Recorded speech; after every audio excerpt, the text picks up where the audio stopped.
Assalamualaikum warahmatullahi wabarakatuh. Jadi hari ini kita akan belajar sejarah peminatan. Apa sih perbedaan sejarah wajib Indonesia dan sejarah peminatan? Jadi di sini untuk sejarah wajib itu dipelajari oleh peserta didik jurusan IPA dan jurusan IPS. Jadi di sejarah Indonesia sendiri yang dipelajari hanya sejarah-sejarah Indonesia. Nah, untuk sejarah peminatan itu hanya dipelajari oleh anak IPS. Materinya yang membedakan adalah sejarah peminatan ini selain membahas sejarah Indonesia juga membahas tentang sejarah dunia. Dan materi yang akan dipelajari di sejarah peminatan itu akan lebih mendalam lagi dibandingkan dengan sejarah Indonesia. Untuk materi yang pertama, kita akan membahas manusia dalam dimensi sejarah. Untuk materi kali ini terdapat 3 subbab. Yang pertama, kehidupan manusia dalam ruang dan waktu, kehidupan manusia dalam perubahan dan keberlanjutan, dan keterkaitan antara peristiwa sejarah dan kehidupan masa kini. Kita masuk yang pertama, yaitu adalah kehidupan manusia di dalam ruang dan waktu. Konsep ruang dan waktu. Yang pertama adalah ruang. Jadi ruang adalah tempat terjadinya peristiwa sejarah. Jadi, apabila terjadi peristiwa sejarah, maka kita akan membahas tentang ruangnya atau di mana tempat terjadinya peristiwa tersebut. Contoh, di mana Presiden pertama Indonesia membacakan teks proklamasi kemerdekaan Indonesia. Nah, di situ kita akan membahas tentang ruang atau tempat terjadinya peristiwa tersebut. Kan waktu dapat diartikan sebagai satu kesatuan seperti detik, jam, hari, minggu, bulan, tahun, dan abad. Tapi di sini konsep waktu dalam peristiwa sejarah itu kaitannya dengan peristiwa masa lalu, masa kini, masa sekarang, dan masa yang akan datang. Jadi dalam pelajaran sejarah, konsep ruang dan waktu tidak dapat dipisahkan. Jadi sejarah membahas kehidupan manusia pada ruang dan waktu tertentu. Konsep waktu memiliki 4 aspek, antara lain aspek waktu yang pertama adalah perkembangan.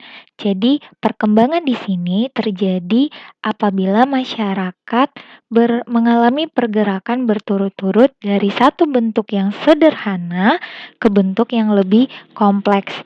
Jadi, masyarakat berkembang dari bentuk yang sederhana ke bentuk yang kompleks. Contoh nyatanya adalah sebuah kota, perkembangan sebuah kota. Jadi ini adalah contoh perkembangan Batam tempo dulu dan Batam tempo sekarang. Aspek konsep waktu yang kedua adalah pengulangan.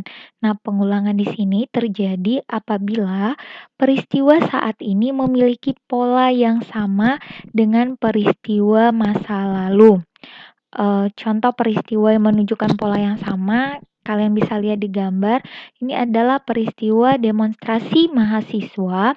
Yang pertama itu terjadi 1966, yang kedua 1998, dan yang ketiga yang terjadi baru-baru ini.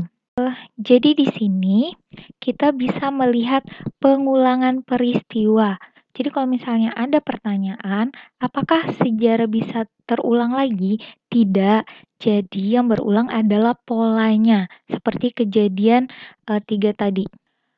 Konsep waktu yang ketiga, aspek waktu yang ketiga adalah kesinambungan. Nah, kesinambungan di sini terjadi apabila masyarakat masih menjalankan pola atau kebiasaan yang lama.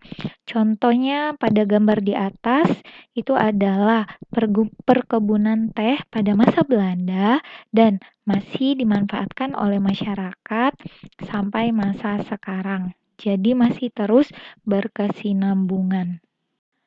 Aspek dari konsep waktu yang keempat adalah Perubahan. Jadi, kalau kalian lihat di gambar, itu adalah contoh perubahan para petani yang awalnya menggunakan kerbau berubah menggunakan traktor. Nah, di sini petani eh, melakukan perkembangan dari sarana yang sederhana ke sarana yang lebih kompleks. Di samping juga kalian bisa lihat pola perubahan dari alat komunikasi yang awalnya sederhana berubah menjadi alat yang lebih kompleks yang manfaatnya lebih banyak daripada yang pertama. Aktivitas manusia dalam ruang dan waktu.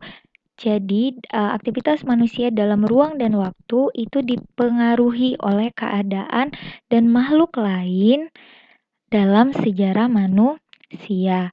Terus yang kedua, manusia merupakan objek dan subjek dari sebuah peristiwa.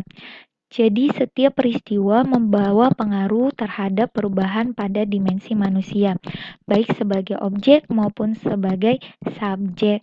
Nah, perubahan tersebut diharapkan dapat menuju arah yang lebih baik bagi manusia tersebut. Yang ketiga adalah manusia harus belajar dari sejarah. Apa maksudnya belajar dari sejarah? Jadi sebagai manusia yang bijaksana dengan belajar dari sejarah, kita akan bisa mengambil pengalaman-pengalaman yang baik, bisa kita lanjutkan, dan pengalaman-pengalaman tidak baik di masa lalu bisa kita tinggalkan agar tidak terulang kembali. Jadi kita ambil yang baiknya dan kita tinggalkan yang buruknya. Jadi itu adalah inti kita mempelajari pelajaran sejarah. Cukup sekian, terima kasih. Assalamualaikum warahmatullahi wabarakatuh.